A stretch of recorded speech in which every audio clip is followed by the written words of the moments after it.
1000 বছর পর চলে আসলাম আমি আর একটা নতুন ভিডিও নিয়ে। তো এটা রান্না কোনো ইচ্ছে ছিল না আমার, তো এখন কি হয়েছে, আমার স্কুলে ছোট ভাই আছে, তো ওর কাছ থেকে আমি আরো 1 বছর আগে 20 টাকা হালত নিয়েছিলাম। তো ওই পোলায় আজকে হোটেল আসে আমার কাছ থেকে 20 টাকা চাইতেছে। তো ভাই আমার কাছে টাকা নাই, আমি কি করবো? বলে বলে তো তুমি না গেম খেলো, তো চলো কাস্টম খেলি, তুমি হারাইতে পারো তাহলে মাফ, আর যদি না হারাইতে পারো তাহলে এটা সাথে শোধ আসলে 100 টাকা দেওয়া লাগবে। আরে ভাই 100 টাকা শুনে তোমার কলজা আদায় করছিল।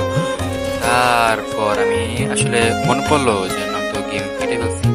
তো কি বাসায় এসে গেম নামাইলাম, ওরে অ্যাড দিলাম, এই যে ওরে ধাবাই যাচ্ছি ভাই। আমি 3 মাস পর খেতেছি ভাই, পরে ওই পোলাম সাথে পারতেছি ভাই। যাই হোক ভাই, 20 টাকার কথা। আর এখানে কি হয়েছে দেখো, একটা ফানি মুভমেন্ট হয়ে গেছে যে মিন বাতাসি আর তার মাথা গাইস, মানে রেগুলার ভিডিও আপলোড করবো, তো সবাই এখন ফলো রাখো। তো দেখা হচ্ছে নেক্সট ভিডিওতে।